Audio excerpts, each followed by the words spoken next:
Hi Master Rapid, itago mo na lang ako sa pangalang Lucy, 24 years old at kasalukuyang nagtatrabaho sa isang BPO. Nakita ko ang iyong palatuntunan at nagustuhan ko ang iyong tema. I like to share my story. I fall in love before. Mas bata sa akin yung guy ng 1 taon pero matured na mag-isip. Mahal ko siya pero hindi pa ako handa sa mga seryosong relasyon. While we are together, I am still seeing someone who make me more alive, more wanted, physically and socially. Yes, Master Rapid, mahilig ako sa sosyalan at doon ko nakikita ang kasiyahan ko. Ayoko ng mga seryosong usapan. I am happy-go-lucky sweet girl. By the way, I am 5'6" high with smooth and creamy skin. Proud to say, hindi ako ikakahiya ng lalaki. Some say I am clingy, but the truth is, I am. Minsan while me and my BF were malling, nakita ko ang isang guy na may kasamang isang chinitang girl. Cute si Guy. Gumawa ako ng paraan na mapansin ako ni Guy. At nung makalingat si Chinita, ay pasimple akong dumaan sa gilid ni Cute Guy at pasimple kong kinalabit ang behind niya. Sinubukan ko ang kanyang maging reaksyon. Nakita ko na napangiti lamang siya at napadalas na ang lihim na pagsulyapan namin. Nagpaalam ako sa aking BF na ako'y pupunta lamang sa ladies room at mabilis kong sinulyapan si Cute Guy kung makikita niya ang gagawin ko. Nakitang kong nagpaalam din siya kay Chinita Girl at sumunod sa direksyon pinuntan ko. Maaga pa noon at halos wala pang mga tao sa mall. Bihira pa ang gumagamit ng mga CR. Nauna ako pumasok sa alley papuntang ladies room. Alam ko na dadaan siya sa harapan ko. Mabilis kong sinilip ang loob ng ladies room kung mayroon pa bang ibang tao doon bukod sa akin. Mabilis akong bumalik sa tapat ng pinto ng ladies room para abangan si Cute Guy. Sakto ang aking pagbalik, saktong nasa harap ko na siya. Hindi na ako nagdalawang isip, Master. Hinila ko agad si Cute Guy papasok sa loob ng ladies room at agad kong siniil ng halik ang kanyang labi. Labis ang pagkagulat ni Cute Guy, pero nagawa pa rin niyang gumanti ng masarap na halik. Yes, Master, matagal kaming naghalikan. Ako ang nagdomina sa tagpong iyon. Hindi ko hinayaang makagalaw ang kanyang mga kamay bagkus kamay ko ang malayang namsyal sa iba't ibang parte ng kanyang katawan. Yes, Master Rapid. I dominated that scene. I did not give him the chance to feel me, but rather I enjoy the moments of sizing him. When the time he is about to loosen his zipper, I quickly disengaged from him and leave him at that state. From the look of the face of that cute guy, para siyang inis na inis sa pagkabitin. Pero sorry siya, ganun ako eh. Agad ako bumalik sa aking BF at agad kong niyaya na umalis na doon sa pwesto na yon. Aaminin ko, Master Rapid, magaling din naman ang BF ko. Naibibigay niya ang physical kong pangangailangan, pero parang laging may kulang. Lagi akong naghahanap ng mga tagpo na hindi ko na panararanasan. One time I filed a 1-week vacation from work. Hindi ko sinabi sa BF ko na magbabakasyon ako, at ako lang mag-isa. I rented a small cottage at Laya San Juan, Batangas. It's a secluded resort. I choose a cottage that is more private. While I was enjoying the view of the ocean, one of the waiter of the resort passed at front of me. I was insulted because he never even threw a quick glance at me. Ako na naka 2-piece string bikini lamang-lamang at halos luwa ang aking kaluluwa. Malusog naman ang hinaharap ko ngunit hindi man niya ako nilingon. Abay hindi maari yun. I pick up my phone and dial the kitchen and order a food and refreshment. And I specifically leave a request to the counter that the waiter to deliver my order is the guy that insulted me. But course hindi ko sinabing ganon, but I requested that guy and describe his appearance. Then after a while, dumating na yung waiter. Dala ang order kong pagkain at inumin. After he put down my order, I asked him to put lotion on my back and legs. Yes, Master, lotion kahit palubog na ang araw. Kinuha naman niya ang lotion at akmang lalagyan na ako ng lotion sa likod. But I stopped him and said na sa harap niya ako lalagyan ng lotion. Agad kong tinanggal ang pang-itaas kong kasuutan at agad na humiga sa reclining chair. Nanlaki ang mata niya sa nakita niya. Sabi ko sa kanya, "Be gentle, kuya. Take your time." Nanginginig ang mga kamay niya habang hinahagod ang katawan ko. Napansin ko na naghaha-hyperventilate na nagkanyang paghinga, pinagpapawisan at hindi tumitingin sa kanyang ginagawa. Umandar ang pagiging sutil ko at inutusan ko siyang tingnan niya ang kanyang ginagawa. Napilitan siyang sundin ang aking utos. Sinadya ko ring sanggiin ang kanyang harapan at pasimple kong tinantya kung may nabuhay ba doon. Hahaha, oh Master, may nabuhay nga doon at mukhang nagalit pa. Nung napansin ko na madiin na ang kanyang paghagod ay nagpasalamat na ako at inabutan ko siya ng konting tip. Kakamot-kamot sa ulong umalis si waiter. May mga pagkakataon na kahit sa kapwa ko babae ay pinapakita ko ang kagandahang ugali ko, lalo na kung filingera ang babae. But all of these, Master, ay nais ko pa rin laging bumabalik sa piling ng BF ko. Sa kanya feel ko isa talaga akong babae, inaalagaan, pinapahalagahan, ngunit bakit ganon? Lagi pa rin sa aking damdamin pakiramdam ko ay may kulang. At one time I asked my BF if he is honest with me. I dare him to divulge to me his desire in a woman. And he honestly said his fantasy. I made an effort na maibigay ko sa kanya ang mga iyon. Of course, with extra effort, ha ha ha. Even though I am living on my own place. Ayoko pa rin na doon lagi nagtatamabay si BF. If ever we want to make time for ourselves intimately, we do it on hotels. Ewan ko, para sa akin sagrado pa rin ang aking sariling space. Then one time we had a misunderstanding that lasted for several weeks. Hindi ko yun napansin dahil busy ako sa company ng iba. I was so reckless and stubborn. Hindi man lang ako nag-try na tawagan ng BF ko. Nasanay na ako ang lagi niyang sinusuyo. Nasanay ako na ako ang mundo niya.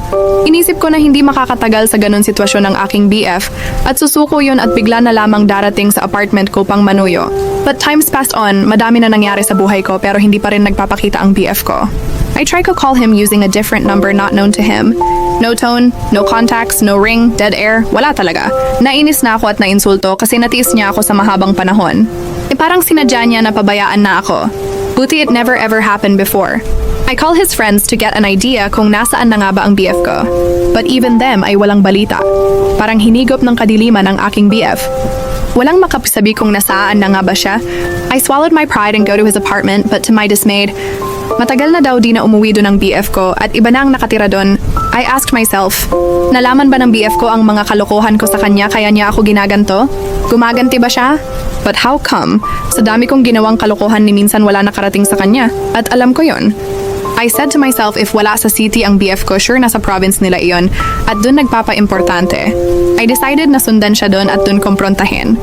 Nahirapan ako hanapin ang lugar nila but finally nakita ko rin ang bahay nila. It's a modest house, kilala ang pamilya nila sa lugar. When I reached their house, I was welcomed by his mother, who smiled at me. Pero bakit ganun ang tingin at pagngiti? Bakit malungkot? Agad ako nagpakilala sa kanyang mother. And yes, sinabi sa akin ng kanyang mother na kilala nila ako. In fact, may malaking portrait ako sa mga hilera ng mga litrato ng mga pamilya. Masaya kong tinanong kung nasaan ang BF ko. But his mother said, Lucy, nahuli ka na. Nailibing na namin siya, matagal kanyang hinihintay. Halos araw siyang naghihintay sa'yo hanggang hindi na niya kayang umupo. Namatay siya sa cancer at late na namin nalaman. Stage 4 na nang malaman namin at wala ng lunas. Pinili niya na layuan ka upang hindi siya maging pabigat sa'yo, pero damang-dama namin ang paghihirap niya na wala ka sa piling niya. Hindi ako makapagsalita, Master Rapid, para humiwalay ang kaluluwa ko sa aking katawan. Habang ako pala ay nagsasaya, ay may isang tao na naghihintay sa akin. Para akong napupos, bigla bumalik sa akin ang aking mga nagawang kamalian. Bigla ako nakaramdam ng labis na kakulangan sa buhay ko. Bigla ako napagtanto kung gaano ko kamahal ang BF ko. Pero huli na ang lahat. Huli na. Sa harap ng kanyang puntod ay tahimik akong umiyak. Humingi ng kapatawaran sa aking mga nagawang kasalanan. Sa ngayon single pa rin ako pero natatakot na akong maglaro ng apoy, natatakot na ako baka ako mismo ang masunog sa apoy na nilalaro ko. Inay and praying na sana may isang pang katulad ng BF ko ang dumating sa buhay ko. Sana'y mapagpayuhan mo ako, Master Rapid, o kahit sino sa mga feelingera mong viewer ay magpayo sa akin. Hanggang dito na lamang, Lucy.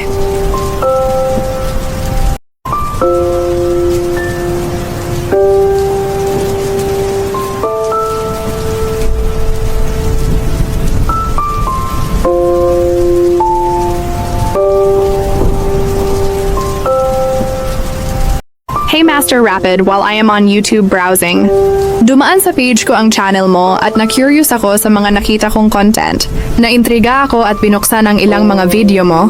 Halatang halata ang mga kakulitan mo sa iyong mga content, but I find it interesting. So, here I am sharing my stories. Well, first of all, I am Karina. Now at 40, working in one private hospital here in Manila. Even though I am my 40s, I am should say fit and yummy. Yes, Master Rapid, fit and yummy. Hindi man ako pinagpala sa napakandang mukha at bumawi naman sa aking katawan. Yung tipong katawan na hindi na kailangan ang gym para matone ang mga muscles or to enhance some of my body parts. Kasi nilikha na siyang lubhang kaaya-aya.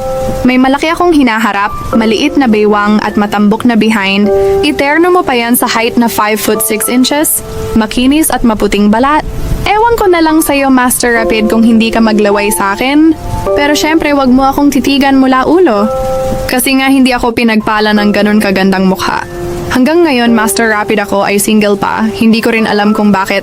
Madami naman nagpapasaring sa kagandahan ko, pero mas gusto ko na tikman na lang sila pag type ko. My work in the hospital mostly start at night. I am one of the supervising nurse, kaya hindi ganun ka-hectic ang schedule ko. Sa mga workmates ko, kilala nila akong prangka at kalog, kaya natatakot ang mga male workmates ko na biruin ako ng may kahalong pagnansa, kasi sila ang sumusuko. One time may bago kaming doktor, bago pa at mukhang mahiyain, matangkad at may lahing Chinese. Cute ang kanyang mga mata na napakasingkit at mapula ang labe. Hindi nagtagal ay nakaplagayang loob na rin namin siya. Nasanay na siya sa mga takbo ng biuruan namin ng mga nurse doon. Hindi na siya naiilang sa mga naririnig niya sa amin. Minsan biniro siya ng aming head nurse na duty ng gabing iyon. Inaasar siya kung meron daw ba siya pwedeng ipagmalaki. Sumagot naman ang doktor na meron naman daw at hindi naman daw nakakahiya ang alaga niya.